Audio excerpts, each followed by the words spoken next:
بڑی سرکار کی بات پر یوشے اور بطول نے دکھ سکھ کا سانس لیا، جبکہ راشدہ بیگم شدید غصے میں آ گئیں۔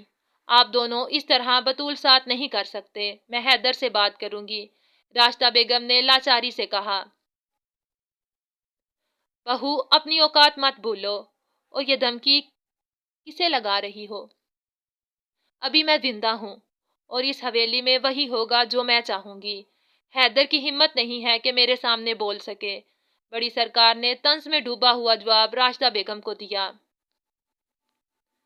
اچھا، اگر یہ بات ہے تو وہ ابھی تک آپ کی مرضی کے خلاف اس پاس بیٹھے ہیں۔ راشدہ بیگم نے بھی پہلی بار طنز کا جواب طنز سے دیا۔ وہ اس پاس نہیں بلکہ اپنے کسی دوست پاس ٹھہرا ہوا ہے۔ مردوں کے اپنے کاروباری معاملات ہوتے ہیں جو تم جیسی کم عقل عورتیں نہیں سمجھ سکتی۔ بڑی سرکار کے منہ سے اپنے لیے توہین آمیز الفاظ سن کر راشدہ بیگم بطول کو لے کر اندر چلی گئیں، جبکہ یوشے نے مسکراتے ہوئے بڑی سرکار کو دیکھا۔ آپ کبھی کبھی اماں سائیں سے بہت سخت بول جاتی ہیں۔ یوشے کی بات پر بڑی سرکار نے اسے گھورا تو وہ ہنس دیا۔ میں ان کی حمایت نہیں کر رہا، بس آپ کے لیے کہہ رہا ہوں، غصہ نہ کیا کریں۔ یوشے نے اٹھ کر بڑی سرکار کو اپنے ساتھ لگایا۔ یہ مسئلہ تو تم نے بہت اچھے سے سنبھالا ہے، اب ماسٹر کی بیٹی کے بارے میں کیا خیال ہے؟ بڑی سرکار نے یوشے کا کاندھا تھپکتے ہوئے اسے داد دی۔ اس کے بارے میں میرے خیالات زیادہ اچھے نہیں ہیں، مت پوچھیں، کچھ پردہ رہنے دیں۔ یوشے نے مسکراتے ہوئے شرارت سے جواب دیا اور پیچھے ہو کر بیٹھ گیا۔ یوشے، بڑی سرکار نے غصے سے پکارا۔ بڑی سرکار، میرے ہوتے ہوئے آپ کو فکر کرنے کی ضرورت نہیں ہے۔ میرے پاس ایک آئیڈیا ہے، اس پر عمل کرنے کے لیے مجھے الیکشن میں کافی مدد ملے گی، لوگوں کی ہمدردیاں اور ووٹ بھی ملیں گے۔ رہی بات اس لڑکی کی تو وہ بروقت آپ کی خدمت میں حاضر رہے گی،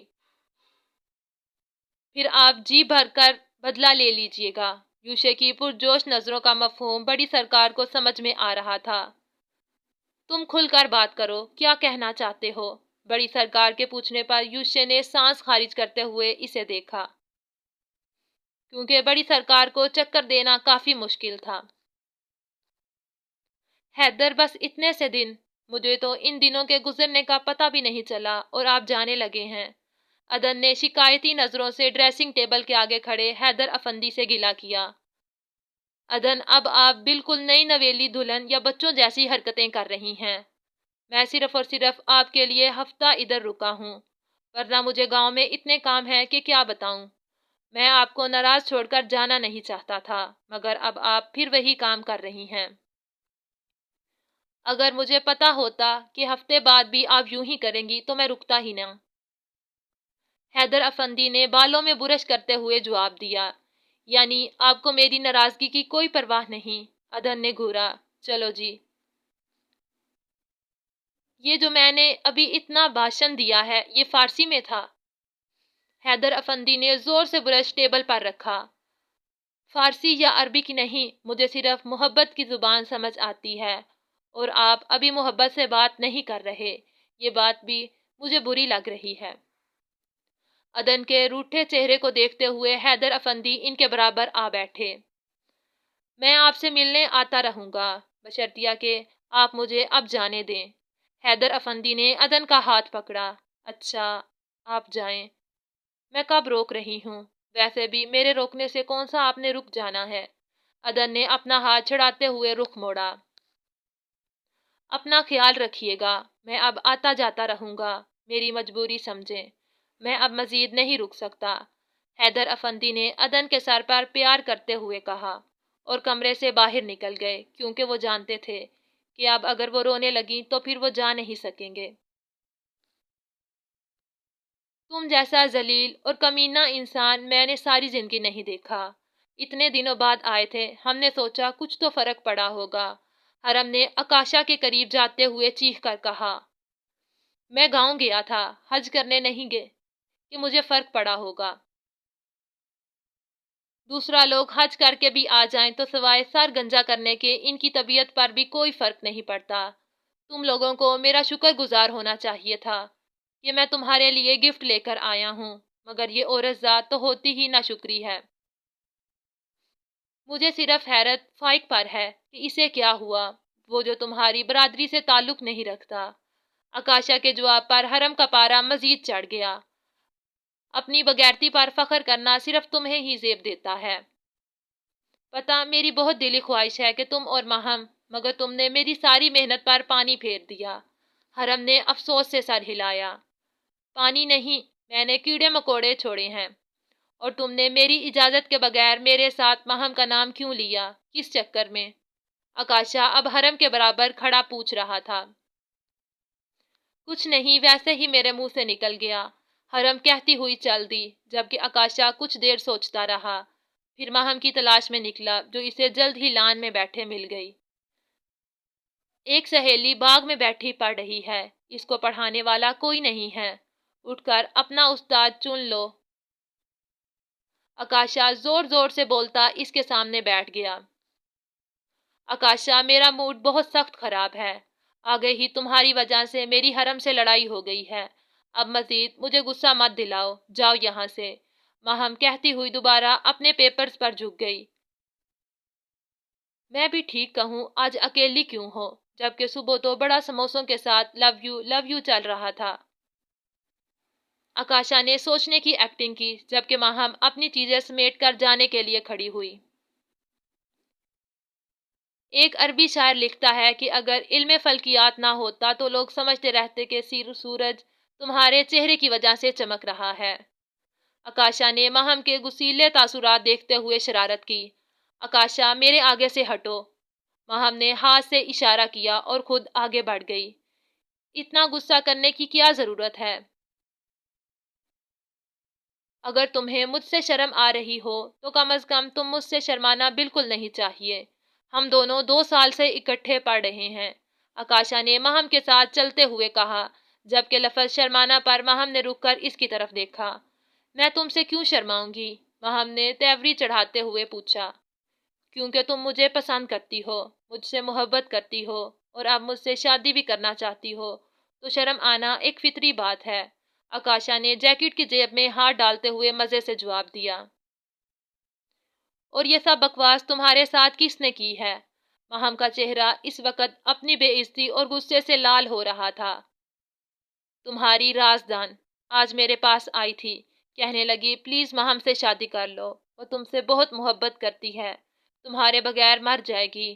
آکاشا ابھی اور بھی کچھ بولتا مگر ماہم چیخ پڑی، بس ایک لفظ اور نہیں، اگر اب ایک لفظ بھی منہ سے نکالا تو میں تمہارا منہ نوچ لوں گی۔ ماہم نے اسے بیچ میں سختی سے ٹوکا۔ اچھا، میں سمجھا کہ منہ چوم لوگی۔ میں بھی حیران تھا، یہ ایک دم مشرق کی لڑکی کو کیا ہو گیا، سرے عام ایسی باتیں، یہ تو مجھے شرمانے پر مجبور کر رہی ہیں۔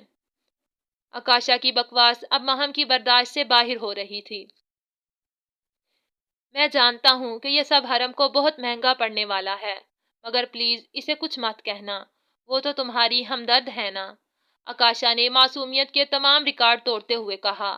آکاشا، اب بس کرو، ماہم نے بغیر مڑے تیز تیز قدم چلتے ہوئے جواب دیا۔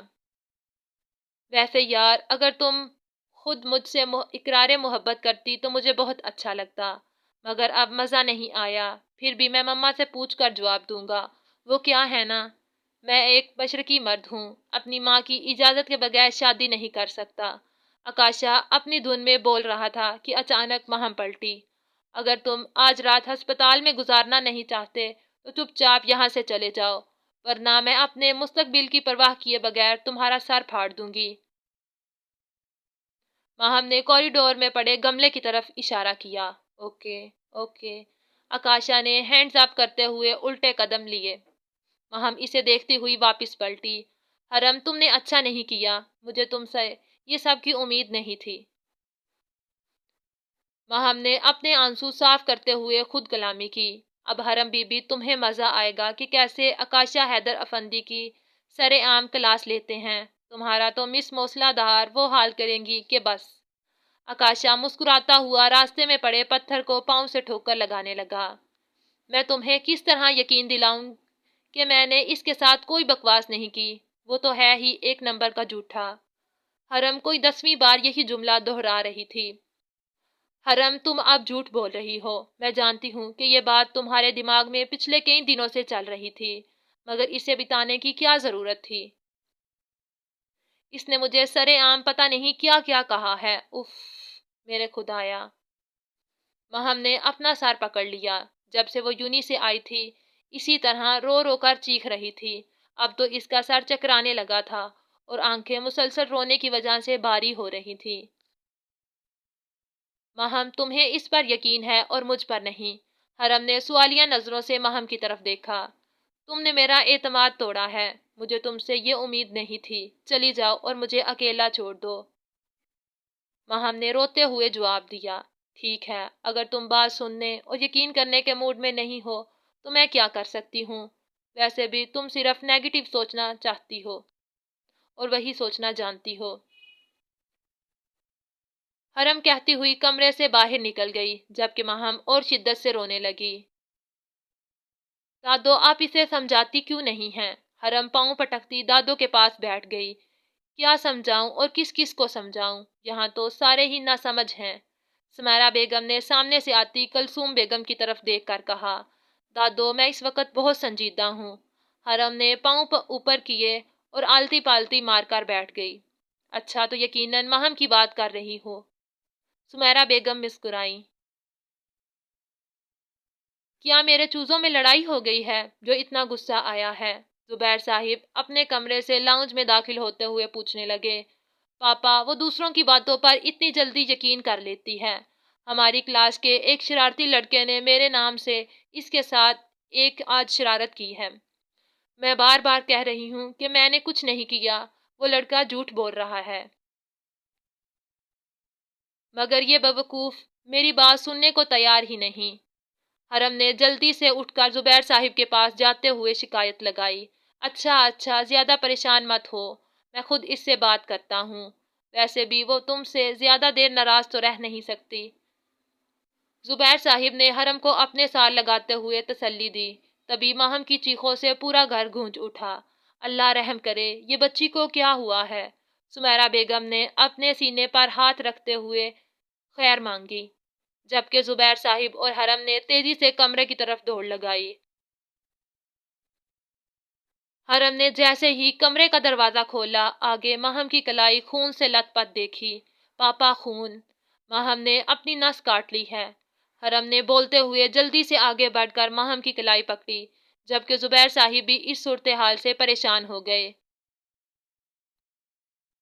ایسا کیا گل کھلایا ہے جو یوں خودکشی کرنی پڑ گئی؟ مجھے تو اس لڑکی پر پہلے ہی شک تھا۔ کلثوم بیگم نے حسب عادت زہریلی گفتگو کی، مگر پھر وہ ہوا جو کسی کے وہم و گمان میں بھی نہیں تھا۔ چٹاخ! زبیر صاحب نے ایک زوردار تھپڑ رسید کیا، جس پر وہ ہکا بکا رہ گئی۔ زبیر، خبردار جو بہو پر ہاتھ اٹھایا تو یہ بات ہماری خاندانی روایات کے خلاف ہے۔ سمیرہ بیگم نے روکا، اور تم بھی سوچ سمجھ کر بولا کرو، اب بچی نہیں ہو بلکہ بچوں والی ہو۔ پھر کلثوم بیگم کو بھی ڈانٹا۔ اماں، اگر میں نے پہلے اس پر ہاتھ اٹھا لیا ہوتا تو اس کی زبان آج اتنی لمبی نہ ہوتی۔ زبیر صاحب نے حقارت سے کلثوم بیگم کو دیکھا، جو اپنی گال پر ہاتھ رکھے انہی کو دیکھ رہی تھی۔ دفع ہو جاؤ یہاں سے اور مجھے اپنی شکل مت دکھانا، زبیر صاحب کہتے ہوئے دوبارہ مہم کی طرف متوجہ ہوئے۔ حرم بیٹا، میں گاڑی نکالتا ہوں، تم اسے باہر لے کر آؤ۔ زبیر صاحب کی بات پر حرم سر ہلاتے ہوئے مہم کی کلائی پر کپڑا باندھنے لگی، جبکہ مہم بالکل خاموش تماشائی تھی۔ عدن اور آکاشا شام کے وقت لیونگ روم میں ڈرامہ دیکھتے ہوئے مزے سے پکوڑے کھا رہے تھے۔ مسز افندی، آپ کو ان ڈراموں سے کیا سبق حاصل ہوتا ہے؟ آکاشا نے عدن کی محویت کو نوٹ کرتے ہوئے سوال کیا۔ آکاشا، کچھ دیر خاموش رہو، بعد میں ہم بات کرتے ہیں۔ عدن پورے طریقے سے ڈرامے میں کھوئی ہوئی تھی۔ میرے خیال سے آپ کو ہر ڈرامے کا ہیرو حیدر اور ہیروئن عدن لگتی ہوگی۔ ویسے آپ نے حیدر صاحب کو اتنی جلدی جانے کیسے دیا؟ آکاشا نے شرارت سے عدن کے آگے پڑی کیچپ کی بوتل اٹھائی۔ آکاشا، پلیز تنگ مت کرو۔ عدن نے اسے چپ رہنے کا اشارہ کیا، جس پر اس نے اپنے ہونٹوں پر انگلی رکھ لی۔ مگر اس کے چپ ہوتے ہی اس کا موبائل بجنے لگا۔ جاؤ، تمہارے کسی آوارہ دوست کا فون ہوگا۔ عدن نے نخوت سے فون کی طرف اشارہ کیا جو چارجنگ پر لگا ہوا تھا۔ میرے دوست آوارہ نہیں بلکہ میری طرح قابل، لائق اور فائق ہیں۔ آکاشا آنکھ مارتا ہوا فون اٹھانے لگا مگر نمبر دیکھ کر خاموش ہو گیا۔ کس کا فون ہے؟ عدن نے اسے کال اٹینڈ نہ کرتا دیکھ کر پوچھا۔ کلاس فیلو کا ہے، آکاشا جواب دیتا ٹیرس پر آ گیا۔ جی مس ٹونا، کیسی کلاس لی آپ کی مس موسلادھار نے؟ ویسے آپ نے کال کرنے میں بہت دیر کر دی، میں تو دوپہر سے آپ کی کال کا انتظار کر رہا تھا، آکاشا نے ڈوبتے سورج کو دیکھ کر کہا۔ آکاشا، اگر تمہاری وجہ سے مہم کو کچھ ہوا تو میں تمہارا قتل کر دوں گی، سمجھے؟ اس نے تمہاری بکواس کی اتنی ٹینشن لی ہے کہ اپنی نبض کاٹ لی ہے۔ شرارت ضرور کرنی چاہیے مگر کسی کی جان نہیں لینی چاہیے۔ حرم کی روتی آواز ساتھ جو کچھ آکاشا نے سنا تھا وہ اسے سچ مچ پریشان کر گیا۔ یہ کیا بات ہوئی؟ اس میں خودکشی کرنے والی بھلا کیا بات تھی؟ آکاشا نے بلیک موبائل کی سکرین کو گھورتے ہوئے کہا۔ کہیں مجھے یہ دونوں بے وقوف تو نہیں بنا رہے؟ آکاشا نے خود کلامی کرتے ہوئے فائق کو کال کی۔ سنو، مجھے جلدی سے یہ بتاؤ کہ حرم اور ماہم اس وقت کہاں ہیں؟ آکاشا نے جلدی سے فائق کی بات سنے بغیر ہی کال کاٹ دی۔ ایسا کیسے ہو سکتا ہے؟ مس موسلادھار اتنی بہادر ہو ہی نہیں سکتی۔ آکاشا بڑبڑاتے ہوئے لیونگ روم میں داخل ہوا تو عدن ٹی وی بند کر چکی تھی۔ آپ کا ڈرامہ ختم ہو گیا؟ آکاشا نے سوالیہ نظروں سے پوچھا اور صوفے پر بیٹھ گیا۔ ہاں، ہو گیا، عدن نے پلیٹ سے پکوڑا اٹھاتے ہوئے جواب دیا۔ مگر اب آپ کی اسٹوڈنٹ نے ڈرامہ لگا لیا ہے۔ پھر آکاشا نے سب سچ سچ عدن کو بتا دیا۔ آکاشا، تم نے کتنی گندی حرکت کی ہے، ایسا کرتے ہیں؟ تمہیں جھوٹ بولتے ہوئے شرم کیوں نہیں آتی؟ عدن کو حیرت ہوئی۔ ماما، مذاق تھا۔ آکاشا نے کاندھے اچکائے۔ اسی وقت فائق کا واٹس ایپ آیا جس میں اس نے ہسپتال کا ایڈریس سینڈ کیا تھا۔